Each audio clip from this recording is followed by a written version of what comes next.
Class 9th आप पढ़ रहे हैं सोशलिज्म इन रशिया या socialism in Europe. This is very important lesson, second lesson of history. इसमें the next topic is socialism in Russia. You know that about before 1914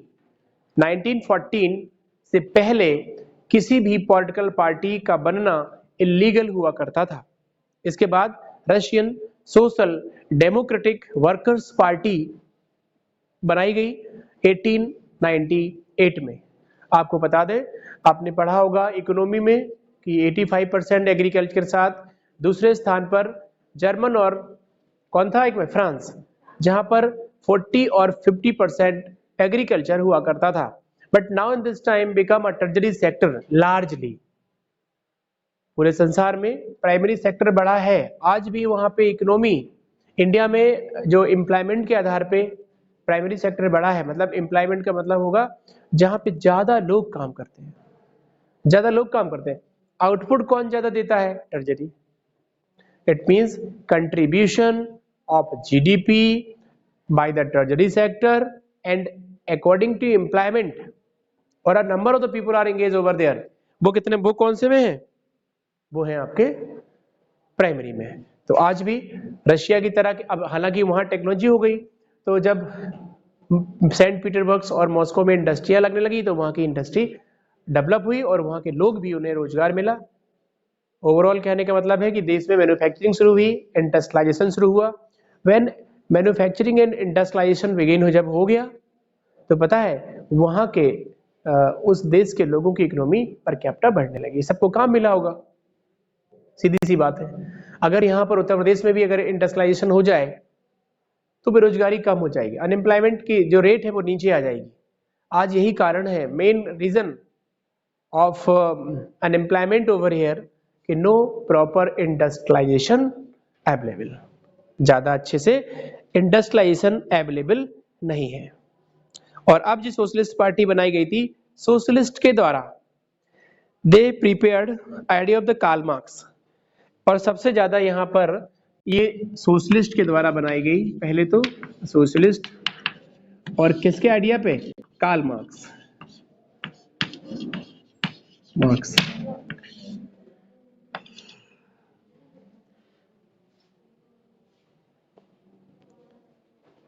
Karl Marx philosopher है ना, इनके सिद्धांत पे, इनके आइडिया पे ये जो है सोशलिस्ट पार्टी बनाई गई थी। और ये जो है सोशलिस्ट थे, एक कार्ल मार्क्स एक सोशलिस्ट व्यक्ति थे। इन्होंने समाजवाद को बढ़ावा दिया। जिस प्रकार इंडिया में जो नेशनल पॉलिटिकल पार्टी है सीपीआई, एक है सीपीआई-एम, मार्क्सवादी कम्युनिस्ट पार्टी, वो मार्क्स पे के विचारों से इंस्पायर थी।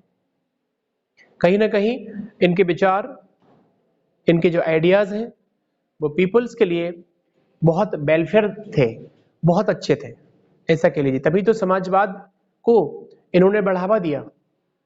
मेरी बात समझ में आ रही ना? जनता के लिए या एक इक्वालिटी के लिए इन्होंने बढ़ावा दिया। किसने? कार्ल मार्क्स ने। इनके विचारों पर बहुत से सोशलिस्ट इंस्पायर हुए। इंस्पायर होने के साथ साथ ये पॉलिटिकल पार्टी बनी। अब कैसे मोनार्ची के खिलाफ हम लड़ेंगे, उसके आगे government policy, it function as a illegal organisation. और सरकार ने इस व्यवस्था को इलीगल घोषित कर दिया।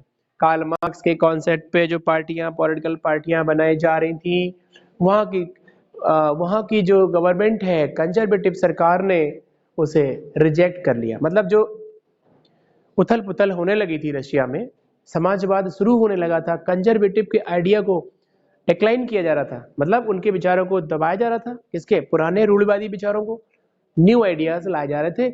इसको सरकार ने जो है इलीगल घोषित कर दिया। It establish a newspaper, mobilise worker and organise strike. इसके साथ साथ लेकिन सप्रेसिंग सरकार की काम नहीं आई, अखबार छपने लगे, बड़ी बड़ी ऑर्गेनाइजेशन बनने लगी और अब खिलाफत शुरू हो रहा था। खिलाफत मतलब इंडिया का खिलाफत मूवमेंट नहीं, अगेन शुरू हो रहा था। Russian socialists believed that custom of the Russian peasant divide land and periodically कुछ सोशलिस्ट मतलब कुछ समाजवादियों का मानना था कि जमीन को आपस में डिस्ट्रीब्यूट कर दिया जाए। इससे पहले जमीन किसके हाथ में रहती थी? मोनार्ची के हाथ में रहती थी, कंजर्वेटिव लैंडलॉर्ड के हाथ में रहती थी। But socialist understand distribution of the land equally.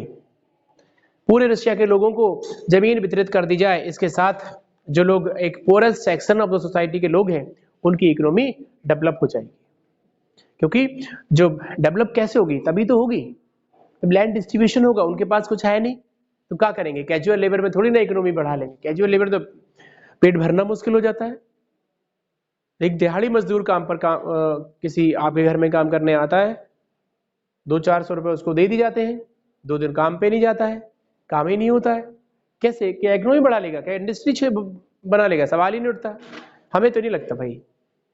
तो इसके लिए थोड़ा पुशअप करना पड़ेगा, उसे थोड़ा कुछ देना पड़ेगा। So peasant not worker would be the main force of the revolution। जब ये बात कह दी, जब ये बात कौन सी कह दी? इस मतलब समाजवादियों ने ये बात कह दी कि जमीन को, लैंड को डिवाइडेड कर दिया जाए, तो किसको सपोर्ट मिल गया? सपोर्ट मिल गया आपका पीजेंट का सपोर्ट तो उन्होंने ले लिया। अभी विद्यार्थी यूनियन होते हैं, many of the students unions are over here. अगर कोई वेलफेयर के कोई पॉलिटिकल पार्टी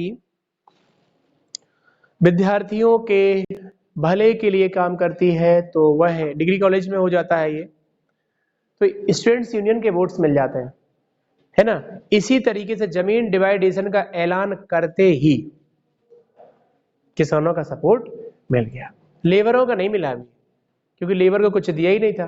तो पूरे दुनिया की ये नीति है, the policy of the world. सरकारें, गवर्नमेंट चाहे बेवकूफ समझती रहे, लेकिन जनता ये चीज जानती है कि जब तक पीजेंट हो, चाहे वर्कर हो, चाहे एडमिनिस्ट्रेशन हो, चाहे सर्विस सेक्टर हो, जब तक उसे कुछ फायदा नहीं मिलेगा, पर्टिकुलर से इकोनॉमी उसकी बूम नहीं होगी, सवाल ही नहीं उठता कि वो आपकी बात माने। आप बातें मत करिए सामने, आप समझे, आप उसे प्रोवाइड कराइए, आप उसे सुविधाएं दीजिए, आप उसकी इकोनॉमी बढ़ाने के लिए कुछ दीजिए कि भाई ये इतने पैसे लीजिए या एक लोन लीजिए, आपको बाद में देना है, just like you can say this. But आपने बकवास करी तो कुछ नहीं होने वाला। रशिया गवाह है, पूरी दुनिया में यह गवाह है कि जब किसानों का डिवाइडेशन हो गया कि हम किसानों में जमीन वितरित कर रहे हैं, तो किसानों का सपोर्ट उसे मिल गया। Peasant not worker bee main force revolution. Russia could become a socialist country more quick other than countries. और रशिया पूरे संसार में सबसे पहले बहुत जल्दी समाजवादी देश बन गया, पूरी दुनिया में सबसे पहले, क्विक, जल्दी बन गया। Due to many of the people are supported, क्योंकि किसान चाह रहे थे हमारी जमीन मिल जाए, क्योंकि मोनार्ची कब्जा किए था। पूरी दुनिया बहुत अच्छी है, पूरा संसार बहुत अच्छा है, लोग अच्छे नहीं है। लोग अपने आप को कंजर्वेटिव, लैंडलॉर्ड, इंडस्ट्रियलिस्ट समझ के दूसरे की जमीन हथिया लेंगे तो वो चिल्लाएगा नहीं। क्रिएशन तो यहीं से शुरू होता। No need of the revolution. कोई लड़ाई कन्फ्लिक्ट कभी हो ही ना, लेकिन ये लोग खुद करवाते। एक इंडस्ट्रियलिस्ट होता है, एक हाई प्रोफाइल पीपल जो सरकार में जुड़ा होता है, उससे कोई ना बोलेगा, यही तो सच है। तो आपको लगता है कि रिवॉल्यूशन के बगैर काम चलेगा? बिल्कुल नहीं चलेगा। और आपको लगता है कि एक आम आदमी की जिंदगी बहुत अच्छी हो जाएगी? सवाल ही नहीं उठता, क्योंकि जड़ें खत्म ही है उसकी। वो तो केवल जमीन में ऐसे है, वो धक्का मारो गिर जाएगा। जिसकी जड़ें हैं वो करप्ट है, और जो करप्ट है वो जुड़ा हुआ है हाई प्रोफाइल लोगों से, कुछ नहीं होने वाला। रशिया में हुआ है, लेकिन हाँ, इसका एक ही इंतजाम है, रेवोल्यूशन। रशिया में ये सब था, लोगों में भड़ास हो गई। लोगों ने कहा कि अब देखते हैं कैसे कंजर्वेटिव नहीं जाता, कैसे सोशलिज्म नहीं आता। Late 19th century socialists were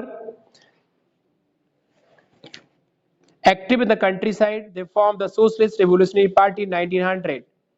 सन 1900 में जो सोशलिस्ट थे, बहुत एक्टिव थे, सक्रिय थे, उन्होंने एक पार्टी बनाई, उसका नाम है, क्या नाम है? सोशलिस्ट रेवोल्यूशनरी पार्टी, 1900 में। This party struggle peasant right to demand that land belonging to nobles transfer to peasant। यह पार्टी ने पीजेंट की जमीन लैंडलॉर्ड से दिलाने की पूरी डिमांड करी, रिप्लेस करने की पूरी मांग रखी नोबल्स से। नोबल्स लिए नोबल्स और क्लर्जी, आप लोगों को पता है in the French revolution nobles and clergy are only and only people जिनके पास सारी जमीन का हिस्सा उनके पास हुआ करता था, करते नहीं थे। लेबर कौन करता था? तीसरे स्टेट के लोग। तो रिवॉल्यूशन नहीं होगा। अब राजा को बुरा लगा कि अरे जनता मेरे सामने क्यों आ गई, आप तो दास हो, आप तो गुलाम हो, आप पढ़ने क्यों लगे? राजाओं के लिए एजुकेशन घातक थी। वो कहते कि जनता पढ़े लिखे ना। आज भी वही सिस्टम है, माइक पर चाहे कुछ भी कोई बोले, सच ये है कि कॉन्सेप्ट यही है कि आपको अकल आई तो फिर नेताओं की कुर्सी गई, क्योंकि वो आप सुनिए कभी उनको, आप उन्हें सुनिए, आप समझे कि बिल्कुल हमें बेवकूफी समझ रहे हो क्या? आप जमीनी स्तर पे सोचना, आप जिन्हें कि हाँ हाँ हाँ, आप जिन्हें सपोर्ट करते हैं या नहीं करते हैं ये मैटर नहीं है। Any of the political party का स्टेटमेंट आप देखिए, आपको हंसी आएगी, आप कहेंगे क्यों यार उल्लू बनाने में लगे हो, आप कह क्या रहे हो? वो आसमान के तारे जमीन पर ले आएगा, आज जमीन की मिट्टी सूरज में मिला देगा, चंद्रमा की सैर करा देगा। हाँ, आज का नेता झूठ फरेबी हैं बिल्कुल।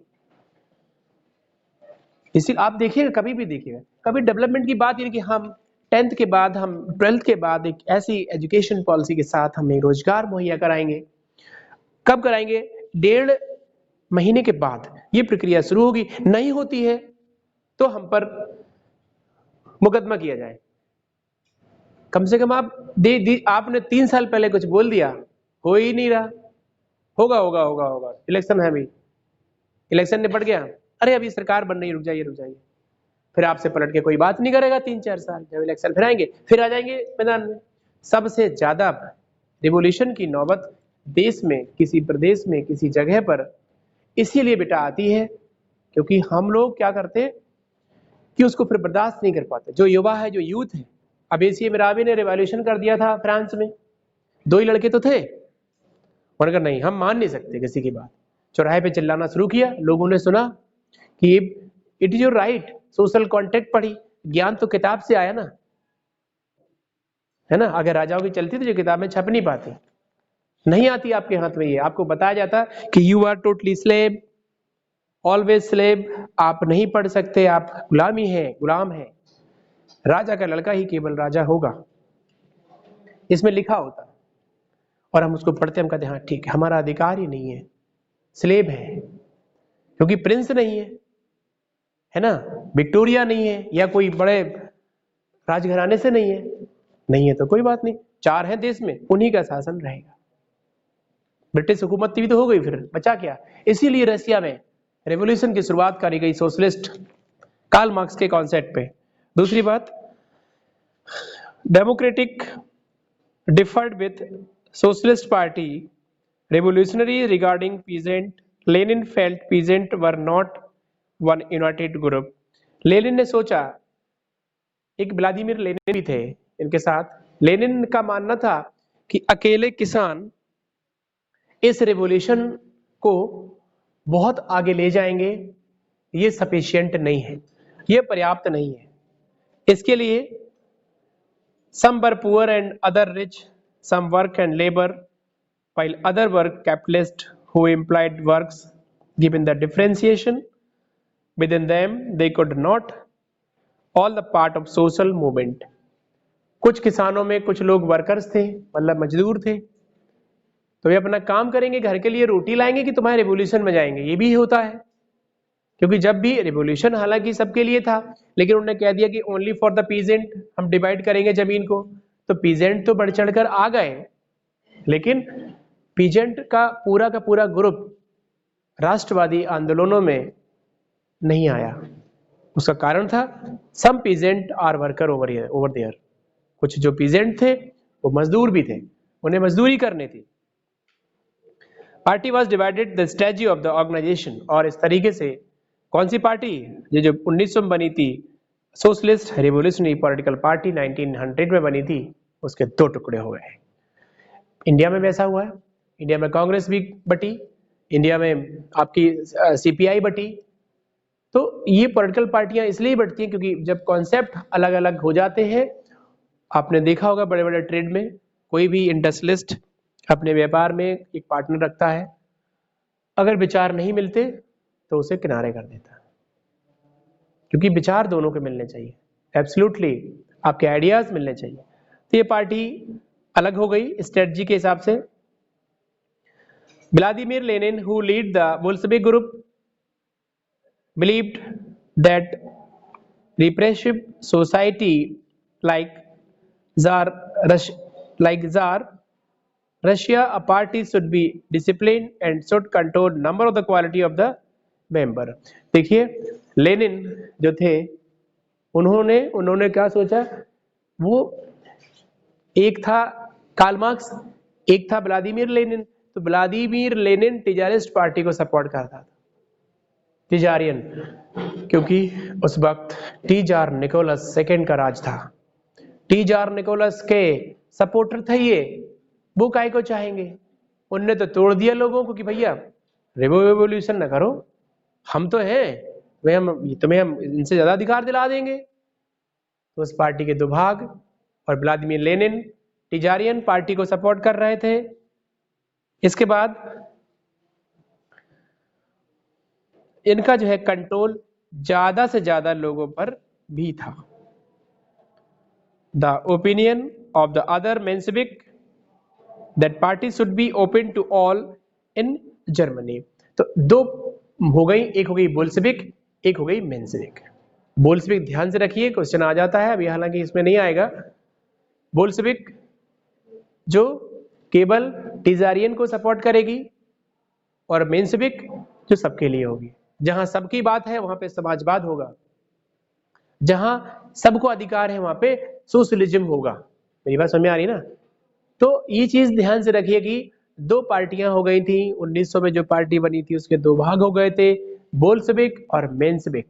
Bolshevik lead by the Vladimir Lenin and Menshevik इसकी थी जो सबके लिए थी। ट्रुबुलेंट टाइम 1905 रिवॉल्यूशन, और इस तरीके से एक बहुत बड़े ट्रुबुलेंट टाइम का मतलब होता है, ट्रुबुलेंट का मतलब होता है बहुत खतरनाक समय, डर का समय, आतंक का समय, दहशत का समय। और ट्रुबुलेंट टाइम अब आ ही गया, आखिर 1905 आ ही गया। यही तो रशिया रिवॉल्यूशन एक की शुरुआत है। Russia was an autocracy, autocracy था रशिया, है ना, मतलब निरंकुश था। ऑटोक्रेटिक का मतलब होता है निरंकुश, एरिस्टोक्रेसी होता है निरंकुश। ऑटोक्रेसी एक ये कह लो कि अमीरों का शासन, रिच लैंडलॉर्ड जहां पर शासन करते हैं। एक होती है एरिस्टोक्रेसी, निरंकुश शासक, एक होता है डिक्टेटर, एक होता है मोनार्ची। ठीक है, तो वो एक ऐसा देश था जहां पे एरिस्टोक्रेसी थी। In other European country rule at the beginning of the 20th century was subjected to parliament, but the Tsar was not subject to parliament। और दुनिया के, रशिया के, कहना चाहिए यूरोप के और भी देश पार्लियामेंट की सरकार चला रहे थे, लेकिन रशिया में पार्लियामेंट की सरकार नहीं चल रही थी। तो ओके गाइस, नेक्स्ट वीडियो में हम अगला वाला पार्ट आपको सेंड करेंगे, ज़्यादा हो जाएगा। Thank you so much.